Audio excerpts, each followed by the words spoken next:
Hello classes, मैं चेतना शर्मा आपके अपने इंग्लिश बाबा चैनल पे फिर से आपके लिए लेकर के आ गई हूँ साइंस का chapter 4 metals and non metals. हम टाइम वेस्ट नहीं करते हैं, आगे बढ़ते हैं इसके इंट्रोडक्शन के साथ। Metal and non metal, there are number of materials which have been classified into metals and non metals. आपने आसपास अपने रखे बहुत सारे सामान में से देखा होगा कि ये कौन से मेटल का बना है या ये मेटल है या नहीं है। तो हम इस चैप्टर में स्टडी करेंगे जो हमारे सराउंडिंग्स में जितना भी सामान है, कोई भी चीज़ है, वो मेटल है या नहीं है, और अगर नहीं है तो वो क्या है, वो उसे हम नॉन मेटल बोलते हैं। So here are some example. Metals के एग्जाम्पल हैं iron, copper, aluminium. Non metal है coal, sulphur etcetera. Let's study with the physical and chemical properties of metals and non metals. इस चैप्टर में हम physical और chemical property समझते हैं metals और नॉन मेटल्स की। फिर हम डिस्कस करेंगे और डिफ्रेंशिएट करेंगे कि क्या मेटल होता है और क्या नॉन मेटल होता है। फिजिकल प्रॉपर्टीज़ में we are going to study malleability, ductility, sonorosity, melting points, density, conductivity and lustre. Chemical properties, reaction with acids, reaction with water, reaction with oxygen, displacement reaction. Physical property, let's begin with the first, malleability. The property of metal by which they can be beaten into thin sheets is called malleability. वो property या वो गुण किसी metal का जिसको अगर हम हथौड़े से मारें उसे तो वो एक पतली सी शीट में कन्वर्ट हो जाएगा। You can see this in the picture कि हमने इस गोल्ड के मेटल को हैमर किया तो ये एक थिन शीट में कन्वर्ट हो गया। Example, silver foil use for decorating sweets, aluminium foil use for wrapping food. आपने देखा होगा मिठाइयों में, अभी मिठाई का सीज़न आके गया है दिवाली, उसमें आपने देखा होगा बहुत सारी मिठाइयों पे एक सिल्वर फॉयल चिपकी होती है, वो भी मेटल है। एल्यूमिनियम फॉयल, जिसमें हम एल्यूमिनियम फॉयल जो आती है फ्रेश रैप वगैरह, और जिसमें हम अपने चपातीज़ और पराठास बना के रैप करते हैं लंच बॉक्स में, वो भी एक मेटल है। एल्यूमिनियम की कढ़ाई भी होती है, वॉक, जिसे हम कढ़ाई बोलते हैं। आपने देखा होगा कि ये इतना हार्ड है, फिर उसे हमने हैमर करके थिन शीट में कन्वर्ट कर दिया, वो फॉयल कन्वर्ट हो गई। तो ये प्रॉपर्टी जो है मेटल की, हैमर करने के बाद शीट में कन्वर्ट हो जाना, इसे हम क्या बोलते हैं, malleability. Materials like coal and pencil lead do not show this property. अब कोयला उठा करके आप हैमर करिए तो वो शीट में कन्वर्ट नहीं होगा। पेंसिल की जो लेड होती है उसे आप हैमर करिए तो वो भी शीट में कन्वर्ट नहीं होगी, बल्कि वो पाउडर हो जाएगा। Next property is ductility. The property of metal by which it can be drawn into wires is called ductility. जब मेटल की जो प्रॉपर्टी है, जब उसे हम उसको खींच करके या कैसे भी हम उन्हें वायर में इजीली कन्वर्ट कर सकते हैं तो उसको हम डक्टिलिटी बोलते हैं।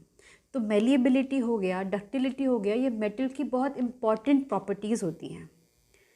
Next is sonorosity. Metal produce ringing sounds, they are said to be sonorous. आपने देखा होगा कि मंदिर की घंटियाँ, इस पिक्चर में आपको दिखाया भी हुआ है, मंदिर की घंटियाँ हो गई, या पहले ज़माने में जो स्कूल का बेल हुआ करता था वो मेटल का बना होता था, जिसमें हम हैमर मारते हैं अगर तो वो साउंड क्रिएट करेगा। आप किसी प्लास्टिक के उस पर ज़्यादा तेज़ हैमरिंग करो तो उतनी अच्छी प्रॉपर साउंड नहीं आएगा। वुड पे करो तो भी साउंड नहीं आएगा। आप मेटल पे किसी पे करोगे तो बहुत अच्छा साउंड आएगा।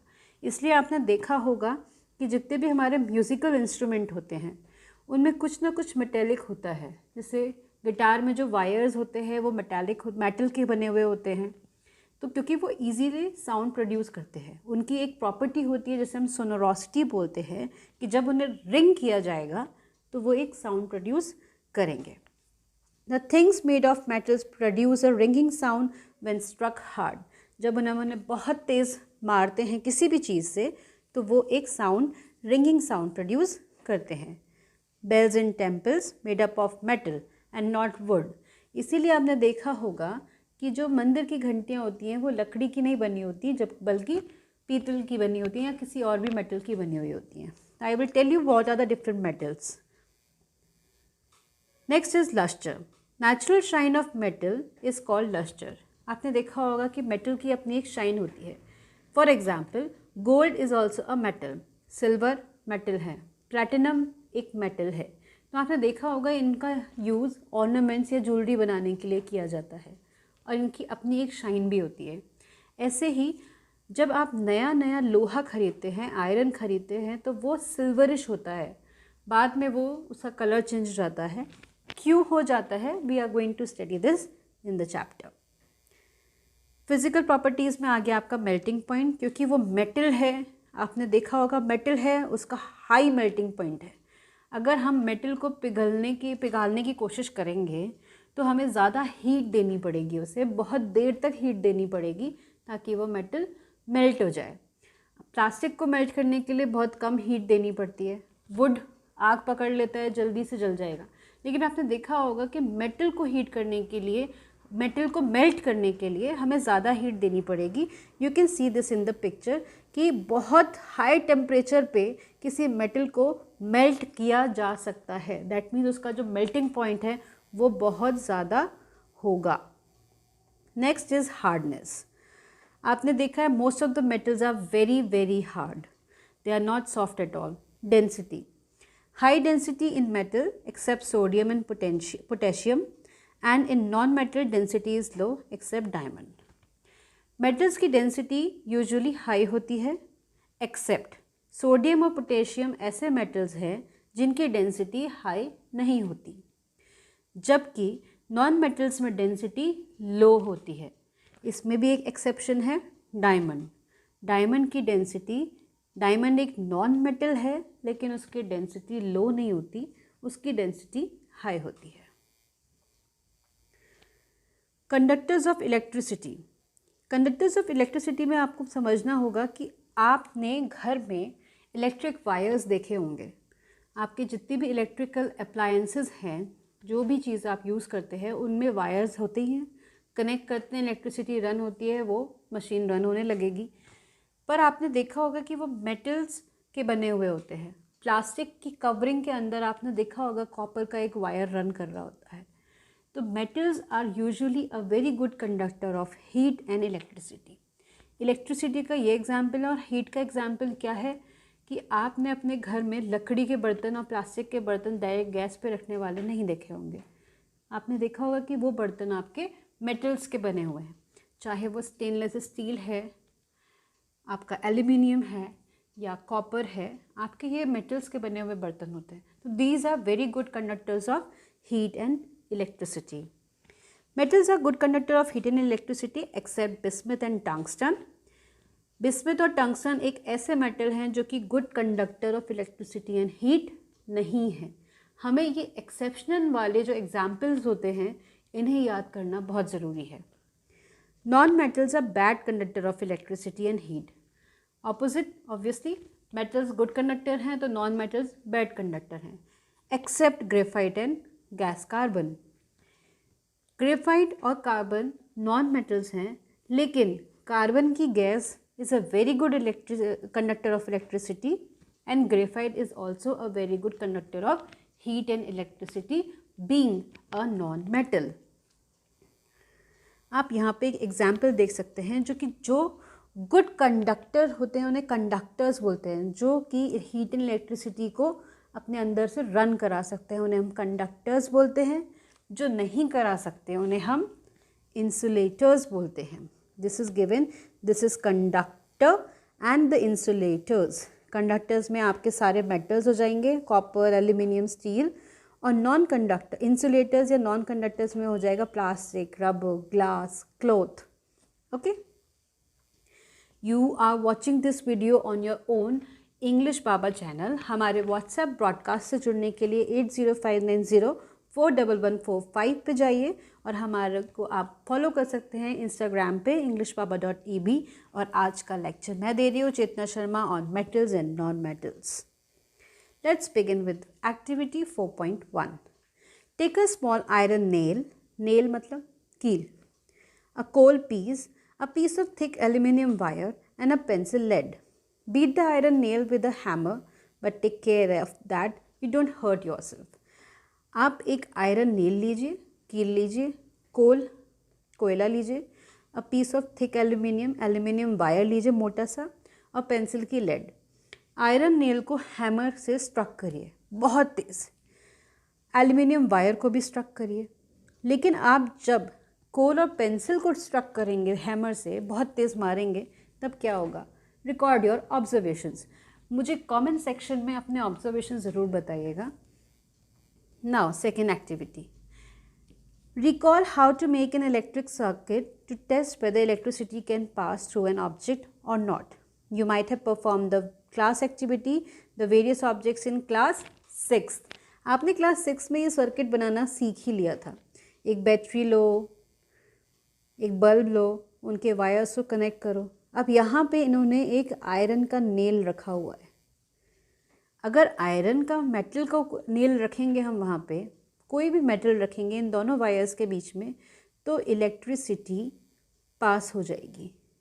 लेकिन अगर आप यहीं पे वुड या फिर ग्लास या प्लास्टिक रख दें तो इलेक्ट्रिसिटी आपकी पास नहीं होगी। So be careful and you can perform this activity also at your home. तो आपको समझ आ जाएगा कि which are good conductors of electricity and which are not. Now the very important topic is this, chemical properties of metals and non metals. हम first chemical property पढ़ते हैं metal की, reaction with oxygen. You can see this, when any metal reacts with oxygen, it gives metal oxide. Metal plus oxygen will give metal oxide. For example, you can see this in the example, magnesium with oxygen is giving 2 MgO, magnesium oxide. Next example, copper plus oxygen is giving copper oxide. Iron plus oxygen is giving iron oxide. So these examples which I have given to you in this video, you have to remember. आपको ये example याद करने हैं ताकि आपको याद रहे कि जब भी कोई मेटल ऑक्सीजन से, एयर के ऑक्सीजन से रिएक्ट करेगा तब वो आपको ऑक्साइड में कन्वर्ट कर देता है।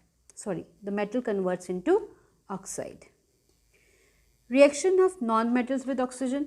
Metals का reaction तो आपने देखा कि metals जब ऑक्सीजन से react करते हैं तो वो metal oxide में convert हो जाते हैं, और जबकि non-metals का क्या reaction होगा ऑक्सीजन के साथ? Let's study. आपने रस्टिंग ऑफ आयरन देखा होगा। You are very familiar with the rusting of iron. जब हम नया आयरन खरीदते हैं तो वो ऐसा दिखता है, और जब भी रस्ट मतलब जंक लग जाती है तो वो ऐसा दिखता है। ऐसा क्यों? You had also performed in class 7th an activity of burning of magnesium ribbon in air. Iron, oxygen जब वाटर के साथ रिएक्ट करता है तो क्या होता है? नॉन मेटल्स क्या हैं? ऑक्सीजन के साथ रिएक्ट नहीं करते। यूजुअली मेटल्स ही ऑक्सीजन के साथ रिएक्ट करते हैं। आपने क्लास 7th में एक एक्टिविटी परफॉर्म करी थी मैग्नीशियम रिबन के ऊपर। मैग्नीशियम रिबन को जब आपने हीट किया तो वो वाइट कलर के ऐश में कन्वर्ट हो गया। जब मैग्नीशियम की जो रिएक्शन थी अभी हमने स्टडी करा, यहाँ पे मैग्नीशियम प्लस ऑक्सीजन ये वही है, ऑक्सीजन के साथ रिएक्ट करके वो मैग्नीशियम ऑक्साइड में कन्वर्ट हो गया था। वही चीज़ हम यहाँ पे पढ़ रहे हैं कि जब आयरन मेटल एयर के ऑक्सीजन से या बारिश होती है और वाटर से रिएक्ट करता है तब क्या बनता है। इस रिएक्शन को हम पूरा करेंगे, लेकिन हम पहले ये समझ लेते हैं कि ये रस्टिंग ऑफ आयरन होता कैसे है और क्या है। Let's perform an activity 4.3. Let us check the nature of rust formed as a result of the reaction between iron, oxygen and water. चलिए देखते हैं कि जब रस्ट कैसे बनती है जब आयरन ऑक्सीजन या वाटर से रिएक्ट करता है। Collect a spoonful of rust and dissolve it in a very little amount of water. You can see this in the picture. ये रस्ट इकट्ठा किया और उसे हमने वाटर में यहाँ पे डिसॉल्व कर दिया। You will find that the rust remains suspended in water. Shake the suspension well. Test the solution with red and blue litmus paper. What do you observe? Is the solution acidic or basic? फिर हमने क्या करा, रस को water में dissolve करा, रस suspend हो गई नीचे टेस्ट ट्यूब में, और उस वाटर को हमने लिटमस पेपर से चेक करा। लिटमस पेपर का क्या रिएक्शन हुआ होगा, let's see. Now what happens when rust is form? Iron plus oxygen water के साथ रिएक्ट करके 2Fe2O3 बनाता है। इसे हम आयरन ऑक्साइड बोलते हैं। ये रस्ट का फॉर्मूला है। जो हमने अभी एक्टिविटी परफॉर्म करी थी उसमें जो सॉल्यूशन है वो एसिडिक है। एसिडिक हमेशा रेड लिटमस पेपर को ब्लू में कन्वर्ट कर देता है। ये हमें याद रखना है कि एसिडिक सॉल्यूशन रेड लिटमस को ब्लू करता है और बेसिक सॉल्यूशन लिटमस पेपर को सेम कलर में रहने देता है। रेड है तो रेड ही रहने देगा। मैग्नीशियम ऑक्साइड, मैग्नीशियम रिबन वाला आपने एक्सपेरिमेंट जब किया था, आपको दोबारा मैं बता देती हूँ कि जब हम मैग्नीशियम को ऑक्सीजन के साथ रिएक्ट कराते हैं तब वो मैग्नीशियम ऑक्साइड में कन्वर्ट हो जाता है। Okay, let's begin with the activity 4.4। इस एक्टिविटी को परफॉर्म करने से पहले मैं आपको ये समझाना चाहती हूँ कि rusting of iron natural process है। रस्ट, तो चिल्ड्रन आपको अब समझ में आ गया होगा कि जो नया आयरन हम लेकर के आते हैं, नया जो सिल्वरिश ग्रेश लगता है वो बाद में ब्राउन क्यों हो जाता है? क्योंकि उसके ऊपर जंग लग जाती है या रस्ट हो जाती है। ये एक नेचुरल प्रोसेस है कि आयरन जब खुले में रहेगा तो वो ऑक्सीजन से एयर की और या वाटर या फिर एयर के मॉइस्चर से रिएक्ट करेगा और रस्ट बनाएगा, विच इज़ Fe2O3.H2O। ये रस्ट का फॉर्मूला है। Now let's begin with the activity 4.4। Take a small amount of powdered sulfur in a deflagrating spoon and heat it. A deflagrating spoon is not available. You may take a metallic cap of any bottle and wrap a metallic wire around it and give it the shape shown in the figure. आप इस तरह का एक metallic deflagrating आपको spoon नहीं मिलता है तो आप इस तरह का एक metallic cap ले सकते हैं, ठीक है। उसमें एक वायर लगा करके उसे रेडी कर सकते हैं, like the way it is shown in the figure.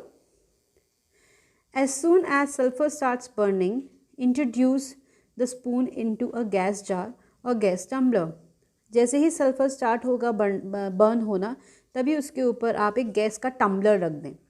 Tumbler एक इस तरह का बॉटल है कांच का। Remove the spoon after some time. Add a small quantity of water into the tumbler and quickly replace the lid. Shake the tumbler well. Check the solution with red and blue litmus paper. अब हम sulphur को check कर रहे हैं कि sulphur को जब हमने हीट अप किया और टम्बलर रखा, जो उसकी जो गैस निकली उसमें हमने वाटर ऐड करा तो एक सोल्यूशन बन जाएगा। उस सोल्यूशन को हम लिटमस पेपर से चेक करेंगे कि वो सोल्यूशन एसिडिक था या बेसिक था। द नेम एक्टिविटी 4.4 में जो हमने किया था उसका इन्फरेंस, उसका कंक्लूजन देख लेते हैं। The name of the product form in the reaction of sulphur and oxygen is sulphur dioxide gas. जो अभी हमने सल्फ़र को जलाया उसकी गैस बनी, उसमें हमने वाटर डाला तो जो वो रिएक्शन हुआ सल्फ़र ऑक्सीजन के साथ उससे सल्फ़र डाइऑक्साइड गैस मिली हमें। When sulphur dioxide is dissolve in water, sulphurous acid is formed. जो अभी हमने रिएक्शन परफॉर्म करी थी वाटर डिज़ोल्व करने से पहले, ये सल्फ़र डाइऑक्साइड गैस थी। गैस में वाटर डालने के बाद वो सल्फ्यूरस एसिड में कन्वर्ट हो गया। So this is the reaction given here. Sulfur dioxide plus water gives sulfurous acid, H2SO3. The sulfurous acid turns the blue litmus paper into red. Generally, oxides of non-metals are acidic in nature. ये important topic है, ये important point है which we have to remember that oxides of non-metals are acidic in nature. Reaction of metals and non-metals with water. In activity 4.5 NCERT में आपने activity 4.5 में देखिए, you observe that sodium reacts vigorously with water. Sodium एक metal है जिसमें हम थोड़ा सा भी सोडियम अगर वाटर में ऐड करेंगे तो वो उसके साथ ब्लास्ट, जैसे आपके फायर क्रैकर्स ब्लास्ट होते हैं ना, वैसे ही सोडियम मेटल पानी में ऐड करते ही ब्लास्ट हो जाता है. You can see that in the picture. Some other metals do not do so. और कोई मेटल ऐसा नहीं करता. For example iron reacts very slowly with water. आपने देखा होगा आयरन स्लोली रिएक्ट करता है, मतलब it takes a lot of time. उस पर जंग लगने के बाद आयरन ख़राब होना स्टार्ट हो. बहुत सालों तक जब जंग लगी रहती है तब जाके आयरन ख़राब होता है. लेकिन सोडियम एक ऐसा मेटल है जो पानी में ऐड करते ही विगरसली उसके साथ रिएक्ट करता है. Reaction of non-metals with water. Generally, non-metals do not react with water, though they may be very reactive in air. Non-metals जो हैं like coal, sulfur, ये water के साथ ज़्यादा react नहीं करते, but हाँ air के साथ हल्का सा reactive होते हैं. Such non-metals are stored in water. For example, जो reactive होते हैं उन्हें हम क्या करते हैं, water में store कर देते हैं. अगर वो एयर के साथ रिएक्टिव है तो हम उन्हें वाटर में स्टोर कर देंगे ताकि वो एयर के कांटेक्ट में आकर के एक्सप्लोड ना हो. For example phosphorus. फॉस्फोरस को अगर हम एयर में रखेंगे तो वो एक्सप्लोड हो जाएगा, वो आग पकड़ लेगा फॉस्फोरस. इसलिए हम फॉस्फोरस को हमेशा एक ग्लास की बॉटल में वाटर में डिप करके रखते हैं. You can see this in the picture. For example a phosphorus is a very reactive non metal. It catches fire if exposed to air. To prevent the contact of phosphorus with atmospheric oxygen, it is stored in water. Phosphorus एक ऐसा non metal है जो कि air के साथ बहुत reactive होता है. उसकी इस रिएक्टिविटी को स्लो डाउन करने के लिए हम उसे एक ग्लास के जार में पानी भर के स्टोर करते हैं. आप लेबोरेटरीज़ में जाइए, आप जब भी फॉस्फोरस मांगेंगे आपको वो हमेशा एक वाटर जार में स्टोर करा हुआ मिलेगा. Reaction of metals and non-metals with acids, very important. Let's see कि metal acids के साथ react करते हैं या नहीं, या फिर non-metal acids के साथ react करते हैं. Take samples of metals and non-metal listed in table 4.5 in separate test tubes. Label them as A, B, C, D, E and F. आपको बहुत सारी टेस्ट ट्यूब लेनी है. 6 टेस्ट ट्यूब लेकर के आपको उन पे मेटल्स एंड नॉन मेटल्स के लेबल लगाना है. With the help of a dropper at 5 ml of dilute hydrochloric acid. Dilute hydrochloric acid HCl. Hydrochloric acid is HCl. Two test tube 1 by 1.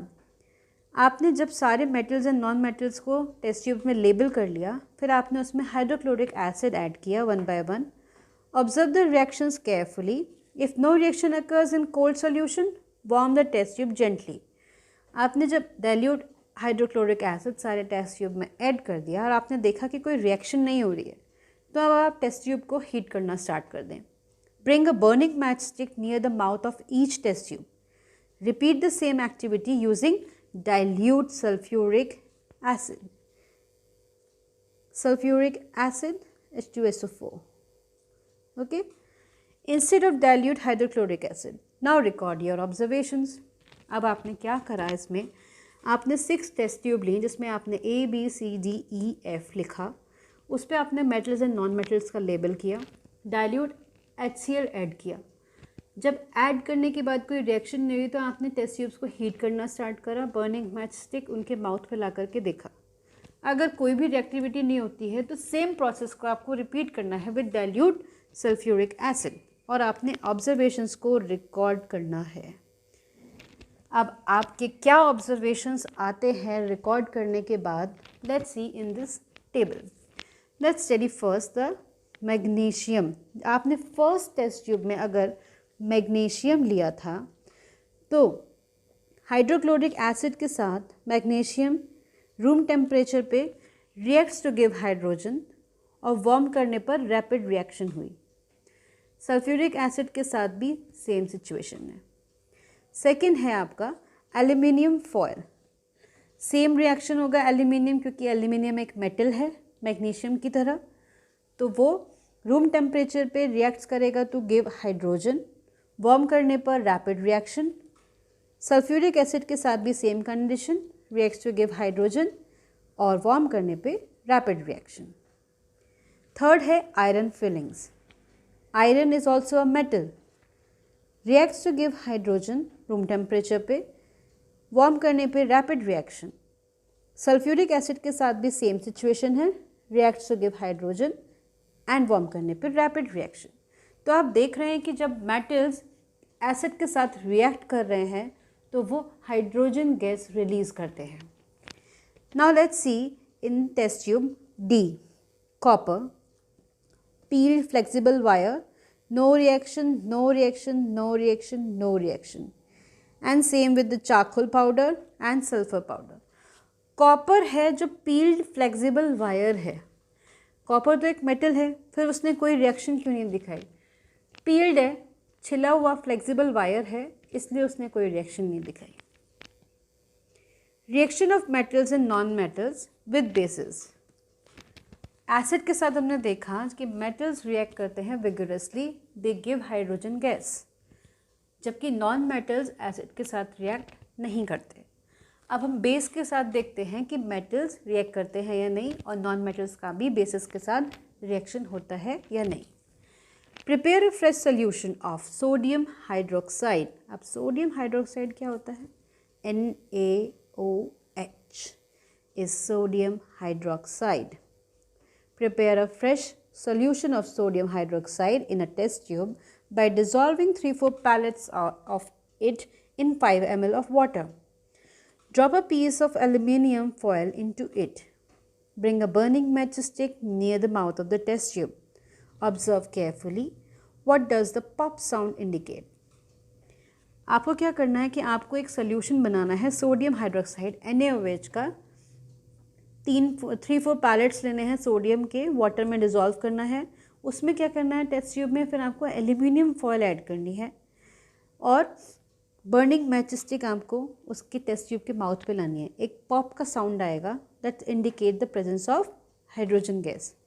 Metals reacts with sodium hydroxide to produce hydrogen gas. Non metals नहीं react करते, metals react करते हैं। Now the last topic is displacement reaction. See in the picture, take 500 ml beakers. ये 500 ml beaker है A, B, C, D, E. Take about 50 ml of water in each beaker. आपने 50 ml सारे beakers में पानी लिया. Dissolve in each beaker a teaspoon of each substance as indicated in figure 4.6. You keep the beakers undisturbed for some time. You record your observations in your notebook. अब इसमें हमने ये जो ऐड करा हुआ है डिज़ोल्व, क्या है ये? बीकर ए में है copper sulphate plus zinc granule. आप देखेंगे जब कॉपर सल्फेट जिंक ग्रैन्यूल के साथ रिएक्ट करता है तो वो जिंक सल्फेट बना रहा है। जब आप दो मेटल्स को कभी ऐड करेंगे, किसी एक मेटल का सॉल्यूशन लेते हैं और दूसरे मेटल को हम जब ऐड करते हैं तो वो डिस्प्लेस कर देता है उसे। लाइक फर्स्ट बीकर में हमने CuSO4 का सॉल्यूशन लिया था, उसमें हमने जिंक ऐड किया। अब जिंक ऐड करने के बाद वो जिंक SO4 बनाएगा क्योंकि जिंक ने कॉपर को रिप्लेस कर दिया। इसी को हम डिस्प्लेसमेंट रिएक्शन कहते हैं। अगर हम बीकर बी देखें तो बी में हमने कॉपर सल्फेट का सॉल्यूशन लिया, उसमें हमने आयरन डाला। जब हमने कॉपर सल्फेट का सॉल्यूशन लिया और हमने उसमें आयरन ऐड किया तब वो आपको FeSO4 देगा, मतलब आयरन ने कॉपर को डिस्प्लेस कर दिया। बीकर सी, जिंक सल्फेट में copper turnings copper turnings zinc sulphate में जब आपने देखा तो कॉपर का कोई रिएक्शन नहीं हुआ, मतलब कॉपर सल्फेट नहीं बना। आयरन सल्फेट लिया तब भी कॉपर का कुछ नहीं हुआ, और जिंक सल्फेट और आयरन लिया तब भी कॉपर का कोई रिएक्शन नहीं हुआ। क्यों? इसे हम स्टडी करेंगे हायर क्लास में, लेकिन अभी हम इसे समझ लेते हैं ऐसा क्यों होता है कि जिस मेटल की रिएक्टिविटी दूसरे मेटल से ज़्यादा होती है वो उसको रिप्लेस कर देता है। जो ज़्यादा ताकतवर है वो उसे छोटे वाले को रिप्लेस कर लेगा। अब बीकर सी, डी और ई में क्या हुआ कि जिंक सल्फेट ताकतवर सॉल्यूशन है, कॉपर ऐड करने के बाद कॉपर जिंक को रिप्लेस ही नहीं कर पाया। सिमिलरली बीकर डी में FeSO4, ये भी एक ताकतवर सॉल्यूशन मान लीजिए आप, जो कॉपर FeSO4 में से Fe को नहीं हटा पाया, इसलिए इन तीनों बीकर्स में कोई रिएक्शन नहीं हुई। Now the last topic is uses of metals. Metals are used in making machinery, automobiles, aeroplanes, trains, satellite, cooking utensils, water boilers, etc. Metals का यूज़ बहुत हाई लेवल पे हो रहा है। सारी मशीनरी, ऑलमोस्ट 99% ऑफ मशीनरी हो गया, industrial gadgets हो गए, आपके कुकिंग यूटेंसिल्स हो गए, वाटर बॉयलर्स, और ये आपके ऑटोमोबाइल्स, ये कार हो गया, truck, car, everything is made up of metals. Now uses of non-metals. Non-metal is essential for our life, which all living beings inhale during breathing, like nitrogen and oxygen. Nitrogen and oxygen important non-metals हैं जिनकी ज़रूरत हमारी ज़िंदगी के लिए है, हमारे living beings के लिए very important है, humans के लिए, animals, plants, सब के लिए। ब्रीदिंग के टाइम पे हमें ऑक्सीजन की ज़रूरत है। अगर एयर में ऑक्सीजन नहीं होगी तो फिर हमारे पास we cannot survive, we cannot live. Non-metals used in fertilizers to enhance the growth of the plants. अगर आपने चैप्टर 1 मेरा वीडियो देखा होगा, क्लास 8 साइंस का चैप्टर 1 क्रॉप प्रोडक्शन मैनेजमेंट, उसमें मैंने आपको फर्टिलाइजर्स और मैन्योर एक्सप्लेन किया हुआ है, जो कि नॉन मेटल्स होते हैं, नाइट्रोजन, फॉस्फोरस एंड पोटेशियम, जिनका रिक्वायरमेंट प्लांट्स को ग्रो होने के लिए होता है। Non metal use in water purification process. Non metals को वाटर प्योरीफिकेशन के लिए भी हम यूज़ करते हैं। Non metal use in the purple colour solution which is applied on wounds as an antiseptic. आपने देखा होगा जब आपके चोट लग जाती है तो एक पर्पल कलर का एंटीसेप्टिक सोल्यूशन लगाते हैं, बीटाडिन टाइप जैसा होता है, वो भी एक नॉन मेटल है। नॉन मेटल्स क्रैकर्स में भी यूज़ किए जाते हैं। So the chapter is over and it's time for the questions. The question number 1. Physical properties of metals are malleability, ductility, sonorosity, all of the above. You have to give the answer of this question in the comment section. आपको इस question का answer comment box में देना है। Second question.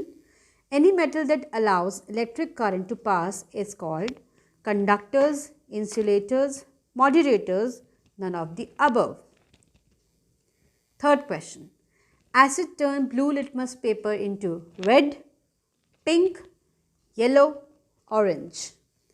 Thank you for watching this video on your own English Baba channel. हमारे WhatsApp broadcast से जुड़िए 8059041145 and you can follow us on Instagram englishbaba.eb।